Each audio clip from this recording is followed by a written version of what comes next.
Assalamualaikum warahmatullahi wabarakatuh. Nama saya Hutomo Bakti Satriatul Islam, NRP 5213111064 dari kelas audit A. Nah, di sini saya akan mencoba menjelaskan proteksi keamanan informasi. Nah, yang pertama adalah pentingnya proteksi. Ada beberapa hal. Yang pertama adalah menjamin ketersediaan sistem informasi, memastikan integritas informasi yang disimpan, menjaga kerahasiaan data sensitif yang disimpan dan yang dikirimkan, memastikan kesesuaian dengan peraturan dan standar hukum yang berlaku, dan yang terakhir adalah menjaga kepatuhan, kepercayaan, dan juga kewajiban penginformasian identitas individu. Nah, selanjutnya adalah faktor penting manajemen keamanan informasi. Nah, beberapa faktor penting diantaranya adalah yang pertama komitmen dan juga dukungan manajemen senior, yang mana di sini senior melakukan sila penting untuk transfer ilmu kepada junior. Yang kedua adalah kebijakan dan juga prosedur. Nah, untuk kebijakan dan prosedur ini sendiri biasanya perusahaan sudah menentukan kebijakan apa dan juga prosedurnya bagaimana untuk manajemen keamanan informasi. Nah, yang ketiga adalah kesadaran keamanan dan pendidikan, yang merupakan kesadaran daripada sumber daya manusianya itu sendiri. Yang keempat adalah pemantauan dan kepatuhan, dan yang terakhir adalah penanganan insiden dan juga respon. Nah, untuk akses sistem, yang pertama adalah siapa yang memiliki hak akses dan juga untuk apa. Untuk akses sistem ini sendiri, siapa sih yang memiliki hak akses dan juga untuk apa akses sistem itu digunakan, untuk mencari data apa. Nah, yang kedua adalah seberapa tingkat akses yang akan diberikan. Beberapa orang mungkin tidak akan sama untuk mengakses sistem yang sama. Nah, ini maksudnya beberapa divisi akan dibagi beberapa klaster untuk mengakses data yang sama tetapi tingkat otoritasnya berbeda. Nah, untuk yang ketiga adalah siapa yang bertanggung jawab untuk menentukan hak akses dan juga tingkat akses. Nah, yang terakhir adalah persetujuan apa yang dibutuhkan untuk akses. Nah, beberapa kontrol akses logikal yang ada yaitu ada 6. Untuk kontrol akses logikal itu sendiri merupakan cara utama yang digunakan untuk mengelola dan juga melindungi suatu informasi dan juga mengontrol exposure.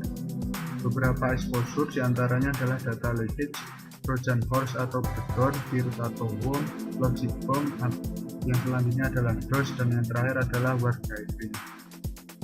Nah, untuk jalur akses logikal itu sendiri ada 4. Yang pertama adalah network connectivity, remote access, operator console, dan yang terakhir adalah online workstation or terminal. Nah, untuk identifikasi dan juga autentifikasi, kerentanan yang sering terjadi adalah kurangnya kerahasiaan dan juga integritas informasi autentifikasi yang tersimpan. Yang kedua adalah kurangnya enkripsi untuk autentifikasi dan juga perlindungan informasi yang dikirimkan melalui jaringan. Yang ketiga adalah kurangnya pengetahuan. Nah, untuk password, hal-hal yang penting yang perlu diperhatikan adalah kurang lebih ada 6. Yang pertama adalah feature password, password singkat terus. Yang ketiga adalah token device, one time password, biometric, password minimum, dan juga yang terakhir adalah kombinasi password. Nah, untuk single sign-on itu adalah proses untuk mengkonsolidasi semua fungsi administrasi, autentikasi, dan juga otorisasi ke dalam platform organisasi untuk dijadikan fungsi administrasi terbuka.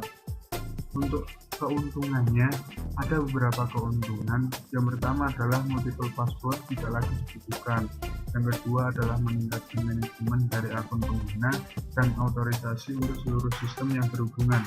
Yang ketiga adalah mengurangi administratif dalam melakukan reset password yang lupa melalui beberapa platform dan juga aplikasi. Dan yang terakhir adalah mengurangi waktu yang digunakan pengguna untuk login ke dalam beberapa aplikasi platform. Nah, untuk kekurangan SSO itu sendiri adalah yang pertama kesulitan di dalam mendukung seluruh sistem informasi, karena di dalam pendukungan semua sistem informasi akan kesulitan pembuatannya. Yang kedua adalah biaya terkait pengembangan SSO dapat signifikan untuk pengembangan dan pemeliharaan interface. Biasanya biaya ini merupakan biaya yang sangat besar sehingga biaya merupakan kekurangan bagi SSO itu sendiri. Yang ketiga adalah memungkinkan kegagalan single point dan juga aset informasi organisasi secara total. Nah, untuk otorisasi atau administrasi akses itu ada dua. Yang pertama adalah centralized environment, dan yang kedua adalah decentralized. Untuk manfaat manajemen keamanan terdesentralisasi itu ada tiga. Yang pertama adalah administrasi keamanan terdistribusi di lokasi, yang kedua masalah keamanan diselesaikan secara tepat waktu, dan juga yang ketiga adalah kontrol keamanan lebih sering dipantau. Untuk beberapa faktor penyebab serangan di internet, itu yang pertama tersedianya alat dan juga teknik di internet. Berbagai macam teknik penyerangan di internet dan juga alat-alat untuk penyerangan di internet semua sudah tersedia secara gratis dan juga terbuka bagi siapa saja yang ingin melihatnya atau mencoba.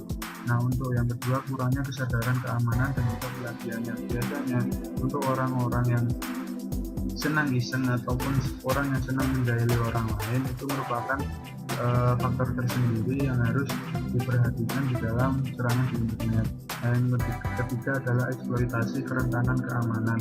Untuk beberapa sistem memang sudah dibuat untuk menghindari kerentanan-kerentanan yang akan terjadi untuk dieksploitasi oleh orang lain, tetapi tidak terpungkiri bahwa semua hal yang merupakan logika tersebut bisa dapat dijebol oleh beberapa hacker ataupun orang lain yang sangat ingin atau senang menjahili orang lain. Dan yang terakhir adalah firewall sebagai keamanan yang tidak memadai. Beberapa orang sekarang bisa melakukan penjebolan firewall melalui beberapa teknik, dan teknik itu sudah seperti yang dijelaskan tadi, sudah tersedia alatnya dan juga teknik internet.